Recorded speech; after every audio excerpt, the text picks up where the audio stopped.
Power Talks, empowering you through the voice of truth with your host, Dr. Joel Hunter. Hi, I'm Dr. Joel Hunter, host of Power Talks, empowering you through the voice of truth.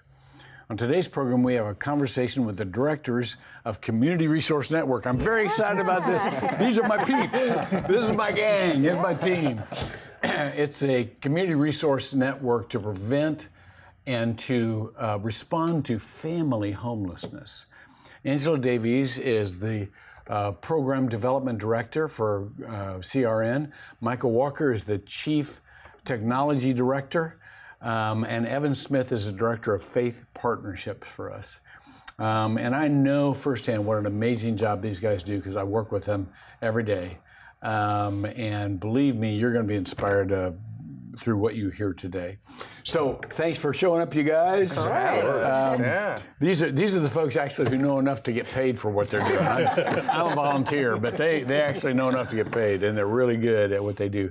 First of all, we need to explain that we're not a provider agency. Mm-hmm. We are designing an organization that will network other organizations that are especially important when it comes to family homelessness. Mm-hmm. Evan, I want to start with you, and then I want to come to you, Angela, to talk about the types of training we do for others in the community. Yeah. But let's talk about faith partnerships. Yeah. How important it is to establish those leader-to-leader or person-to-person relationships with some of the amazing organizations that are already active in our community. Can you describe some of those and why they're important? Yeah, I think that the faith community is integral to the most complete response to the issue of families experiencing homelessness in this region. And that's for a couple reasons. First of all, and I think I've said this before, but I'm going to say it again because it's so good. A church, historically speaking, is oftentimes the first place that somebody goes to when they need help, or the last place. I heard that from my friend Pastor Michael Hart at University Presbyterian Church in East Orange County, and I've remembered it ever since. And so what we want to do through this organization is make sure that when that does happen, because it has happened, it'll probably happen again, that church feels as though they're best equipped to respond to that person in need. Yeah. And so I think that's why having a network that is really robust and coordinated in its collaboration will ensure that no church, no house of faith feels as though they're doing it on their own. Yeah. Because resources are limited, but the needs continue to rise almost every single day. I mean, that is undeniable in this region. Yeah. We're seeing numbers that are kind of just surprising us, and something needs to be done. And we just believe, I think everybody sitting at this table believes that the faith community is really uniquely, if not divinely positioned to be able to respond in a way that can offer, true transformation for these families who are going through this really crisis, to describe it best. Right. Well, and part of the reason is because people in need don't just need resources, they need relationships. Yeah, absolutely. And that's what the church and other faith organizations are really should be good at, and that is to build encouraging relationships and community. Angela, I do want to come to you because we offer some types of training that I think are important for anybody who's dealing with people who are in kind of survival mode. Yes. So could you describe some of the training we do? Yeah, so first we have the When Helping Hurts training, and that's a huge philosophy of what we go by, and how do you effectively help someone who's coming out of poverty, who's coming out of homelessness. So the book by Dr. Brian Ficker, When Helping Hurts, has just been instrumental in just setting the stage as to, what does that mean to walk alongside someone, serving them with dignity and empowering them. Yeah. And then we have our family advocacy. By the way, before you go beyond that, because it's implied needing a course that you can help in the wrong way sometimes. Yes, exactly. You can make people more dependent. Yeah, and we have the best intentions sometimes, but sometimes we end up harming that person, keeping them actually where they're at and dependent on others, where we want them to see, where we want them to be is to be empowered and transformed through that whole process. Right. Yeah. Right. So When Helping Hurts is, it's amazing. Yeah. And so Evan does that workshop, once a month, and it's just amazing to see the light bulb go off, Yeah. you know, in Yeah. terms of, oh, okay, so this is how I can make that impact Yeah. and love people well. Yeah. Yeah. Let me go to you just for a second. Then I'm coming to you, Michael. I'm coming to you. I see you down there. But Hard to miss. but tell us, it's a workshop that lasts how long? When is it? That kind of thing. Yeah, so we do them once a month at our offices in Altamont Springs. It's usually 3 hours, 3.5 hours on a Saturday morning. I can do them kind of on demand with our partner organizations in churches and houses of faith. But yeah, I mean, it's an unbelievable opportunity to learn how do you really, walk alongside providing a supportive relationship, empowering relationship to somebody who's in need. So we are ready to go across the region to put those seminars on. Good. Yeah. Now let's talk about family advocates. Yes, yeah. So what kind of training is So that? family advocacy training is how do you walk alongside someone? How do you step into that mentor role with that family that is going through homelessness, housing insecurity, so how do you understand what they're going through, some of the barriers that they have? A lot of our families that are precariously housed, have issues with transportation, with employment, so many other factors. Sometimes we think, oh, you just need to get a job and that's it. That solves the problem when this is sometimes generational poverty. So you're walking alongside someone for 6 months to a year as that family develops the goals and the vision that they have for their family, connecting them to resources, but just being that compassionate presence alongside. If we think of the mentors we've had in any type of capacity in our lives, they've been there. So, with our training program, you learn about boundaries, you learn about SMART goals, so if wanting to get a new job is that family's goal, how do you break that up for them? So it's something where they have those easy wins and they're progressing and they feel that, they're being empowered and they have the abilities to do that. And that's a full day training because there's so much more to that. We want to make sure that families are served well, but also those who are serving the families and our mentors are walking alongside them in a way that mutually they're all growing together. Now, the people who are in that training, are they just, can they do it as individuals, or do they really rather be connected or need to be connected to an organization? So they need to be connected to an organization. So a church, can have a team of family advocates. A nonprofit organization can have a team of family advocates.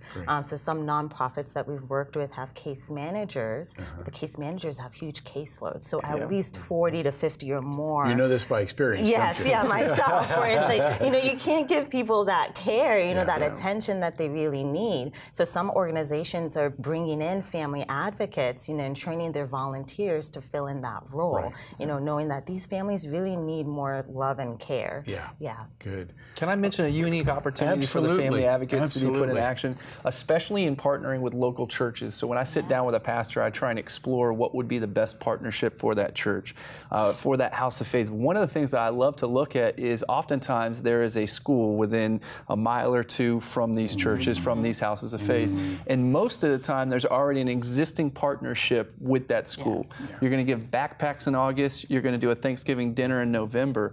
So what we like to explore is, can we build on that partnership? Reason being, the Tri-County school districts are really ground zero for precariously housed families experiencing homelessness. The number in the last school year was upwards of 14,000 students designated as experiencing homelessness.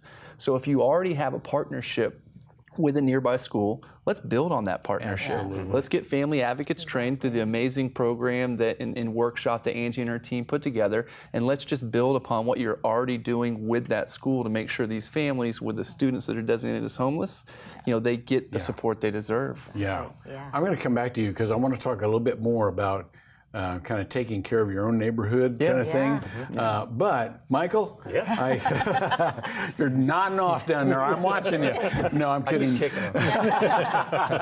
does that at work too, so it's a normal day. Michael is really a brilliant designer and is designing for us a special platform to manage and arrange data so that it is accessible to those who are participating. We've often said that we've got to go from simply transactional help, where I answer a need, to relational help, where I'm a continual encouragement, you know, because we don't want to just stick a Band-Aid on a hurt, because that doesn't really help long term. However, it's important to know who can answer what need and how to direct folks and how to track folks, you know, as they get in cycles of asking for help. Can you describe a little bit about the platform that you're designing? So first off, it's a tool, and like any tool, it comes down to the people. And as Angie was just saying, this is to help people move from that transactional to relational using the training and things like that. So this, it does multiple things. For one thing, it helps guide through basic case management. So you could have a volunteer who has never done this before actually be able to ask questions that can help to learn more about a family and that they've agreed to work with for up to a year. And it kind of allows them to just kind of do it autonomously, depending on, it could be in a coffee shop, it could be at someone's home, it could be different places. And one of the neat things about the transactions is that currently, most organizations have paper or an Excel sheet or a website if they're sophisticated, but everyone is in their own silo. And what we're really trying to do, and the reason we're Community Resource Network, is that we're trying to bridge that. If someone goes to an organization, there's this thing called the tyranny of the moment. My electric is about to be cut off today. I need that solved. And usually a conversation will occur around that, but it's around that specific instance. But if you could actually see that this has occurred a dozen times over the past 5 years, well, the conversation might be different. Why is this a recurring thing, to what you were saying a few minutes ago? So where we would be willing as a church and a faith community to support someone, we also don't want to have that dependence. So how do we take the same resources, and some of the studies that we've talked about in the office have shown there's already enough money in the system, and the system being among churches, providers, things like that, to actually help this population of 13,000 to 14,000 people in the area that are families designated as homeless. But it's just not being spread out properly. So if we can better ask questions, and most people, again, because it's the tyranny of the moment, they're not thinking, how do I prevent this from happening again? I just need to get my electric on. So if you can use this tool to ask better questions, that's a win to us. And that's what we're hoping, is that instead of it just being in that moment, we can actually kind of have a journey of this person and see, you have grown through these different things. How can we make your life better? How can we wrap around you? How can we get you to join our congregation? You know, come to a budgeting class, things of that nature. Let's help you find a better job, whatever it is. And that's what plugs into the cool stuff that Angie's working on. So. Well, there's two, Evan, I said I'd come back to you, and so here I come. There's two aspects of this that I kind of want to zone in on a little bit more locally. Because what Michael's talking is literally a regional network. We would love it if every church or faith organization would become a part of this network, so that they had the resources of the whole region and not just their own organization to be able to serve their people. But those last words, serve their people, are important ones. Because right now we've got a system where we just have a few experts in the field and we keep referring people, but most faith leaders want to be able to help somebody who walks through their doors. And so there's two localized versions of this that I want to talk about. One is training leaders in every congregation so that they can do more for people who walk through their door than simply hand them a bag of food. Especially if they're homeless, especially if they've been to several other churches or provider agencies, and that's how they're living. That's not a long-term strategy.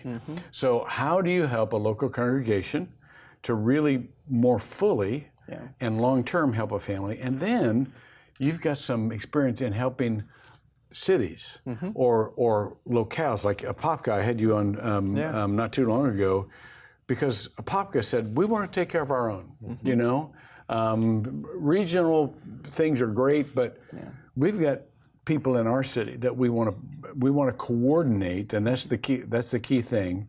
We've got a lot of resources, but we need to coordinate them.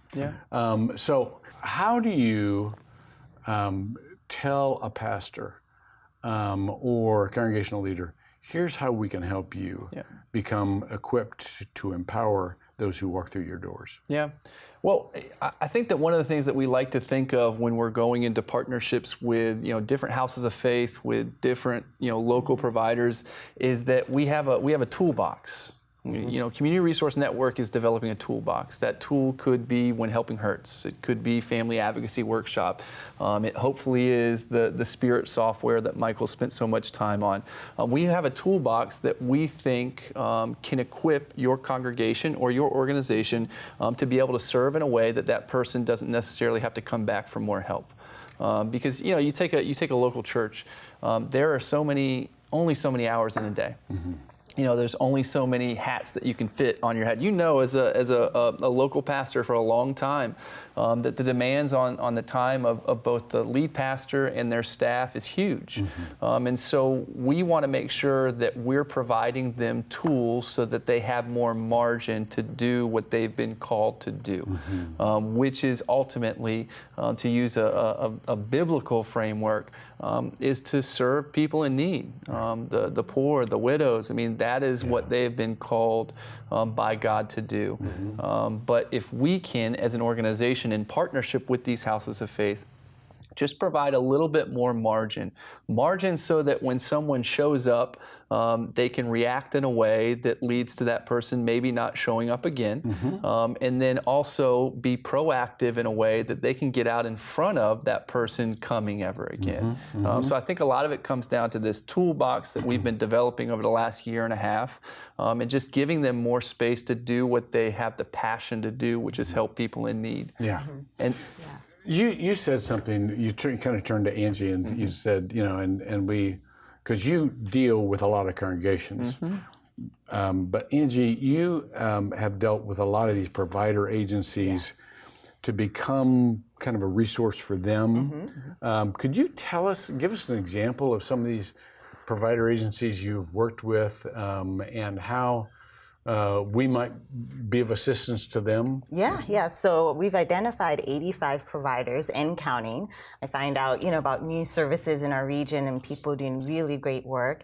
It's anything from a small little food pantry, mm-hmm. to someone providing employment services and employment coaching. Yeah. So it really just runs the gamut of, what are the resources that are available for those individuals and those families that are experiencing homelessness and are precariously housed that they need to become self-sufficient. Mm-hmm. So for example, we're working with Habitat for Humanity Seminole County. So you're familiar with them. They mm-hmm. provide, low-income families the opportunity to own their own home. Mm-hmm. And it takes a process about 1 to 2 years. And during that time, those families are precariously housed. So sometimes moving from friends, houses or mm-hmm. living in a hotel, different types of situations. Mm-hmm. And so when I got in contact with Habitat for Humanity Seminole County, they said, we need mentors mm-hmm. that are going to walk alongside these families. They're not in their homes yet, but we want to make sure that in the 1 to 2 years that they're with us, that they're served well. Yeah. So we've actually done 4 different trainings,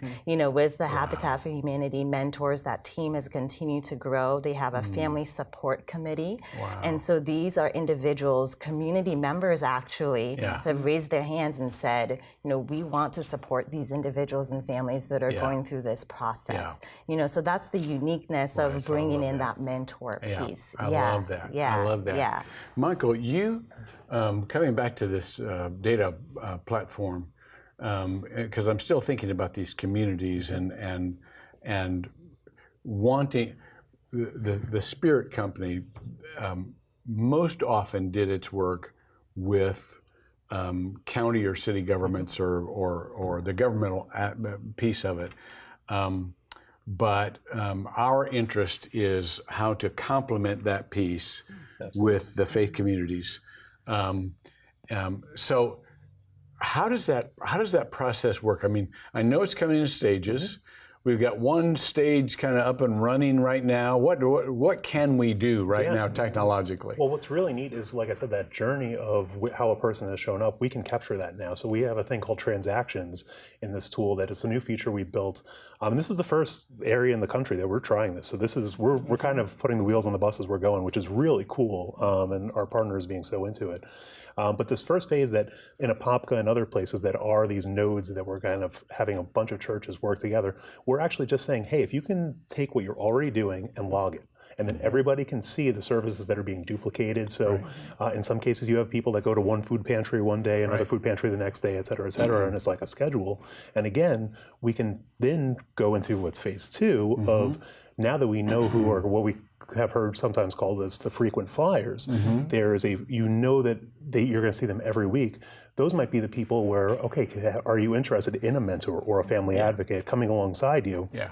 And if we can start to work with those in the most need, we can help to essentially get them back up on their feet and now take the same resources that we have and distribute it to more people. So those are kind of the first two phases. And we're hoping in the next couple of years to be able to do a lot more things where stuff such as a mechanic that can donate 3 hours a month could actually say, here's my schedule, here's this. And then once those 3 hours are booked, they're booked. We don't have that capability yet. But this is what we're doing here is so new, and we have so many ideas that we're learning, and the partnerships are growing very rapidly through the work that Evan and Angie are doing. Where as people start to see these things, they're saying, "Wait, we want more training. We want to do family advocacy. We want to do this." Whereas before it may have just been, "Well, we're fine giving a gift card." Now it is, we want to have a relationship and grow with these people. That's so good. It's so good. It's both a tool and training. But Evan, let me come back to you because tell us about, let's just take Apopka as a prototype. Sure. What are some of the partnerships in that community that need to come together in order to have a community response instead of, well, this organization does this, and this organization does this, and this organization does. Give us a picture of how a community needs to come together. Absolutely. And so the first thing that comes to mind is the idea of a collective impact model.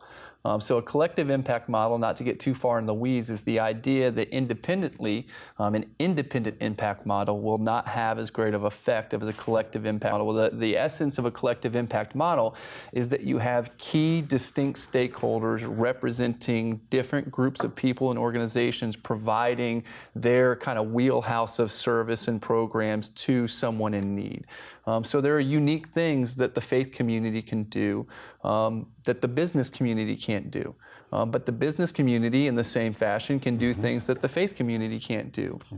Government plays a key role, local law enforcement, healthcare. So you need to get this really diverse group of people working together, kind of a shared vision about how we as a community, because homelessness is not unique to any community, but every community is unique in how they're experiencing homelessness themselves. So how do we as a community, come together and start to formulate and decide what the shared vision is for our community in responding to issues like homelessness, issues like poverty, but you need everybody at the table because nobody can do it alone. Angela, you have been a part of helping and training what we call, I don't even know what we call them. What do we call them? The connectors that go out and they keep in touch with these organizations that are so essential, in the region. Could you tell us a little bit about that? So we have a provider team, volunteer provider team members who what they do is we've identified the different nonprofits and services that are available in the area. They stay in contact once a month with those organizations to say, are you still providing those services? Did you add more services on there? What are the requirements? You were open from 9 to 4, you open from 9 to 5. And then also finding out what are the opportunities, to get engaged, so volunteering if in case they have a special event going on, or there's a specific need that the organization has that we can reach out into the network and into the community, especially the faith community, to say, hey, this organization that's part of our network that we're all working together has this specific need. So these individuals, go out to these organizations and just make sure that we have the most updated information on who's doing what in the community, because that's how the network's going to run. Absolutely. Well, we not only need, because organizations constantly change.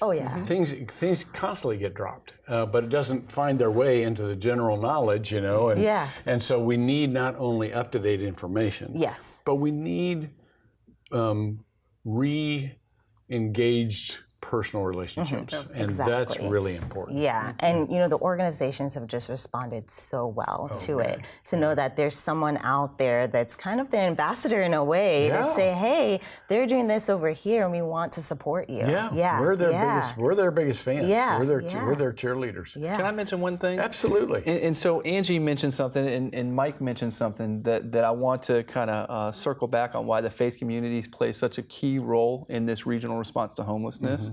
So people who can fill volunteer opportunities for our partner organizations, and then other people who could have a unique professional skill set that they could offer to somebody who's experiencing homelessness. That's the essence, that's the beauty, that's the strength of the faith community is the people. Right. Passionate people who can show up on a Saturday and clean up a local organization who needs, a makeover or rehab for their grounds, or there's professional services. Whether it's a 50-person house of faith, a 5,000-person house of faith, there are people with something to offer. Yeah. And so trying to find a way to get all those offerings together, because homelessness is complex and there's a lot of issues to address. But if there are people in local congregations who have a passion, a skill set, availability, that's what we want to start to harness. That's right. And there is no overall, organizationally, no organization that is as big and as powerful and as pervasive as the faith organization of Central Florida. Yes, sir. I mean, I don't care whether you're talking about Disney, you're talking about any huge Advent Health, any organization, no matter how big it is dwarfed by the organizations of faith. And so, if we can coordinate and call to arms our resources so that we can actually care for people, boy, what a difference it's going to make. And it's so challenging for people because they seem to think, man, homelessness is so complex. I have to solve it, or like, when in reality, there's that old analogy, a raindrop in a bucket type of thing is never going to fill it, but a whole bunch of raindrops will. And that's what it is if someone can donate 20 minutes once a month, but a bunch of people are doing that. You bet. It all comes There's together. space for everyone. Well, we're out of time, but I want to thank you and our panelists, Angela Davies, Michael Walker, and Evan Smith, for joining us on Power Talks. Remember, these discussions are just that. They're discussions among us, but we'd love to see you continue the discussions at home and go one step further. Get involved, because when Power Talks, you are empowered through the voice of truth. See you next time. You just watched Power Talks, a Good Life 45 original production that makes you part of our Hope Team here on Good Life 45, where hope happens.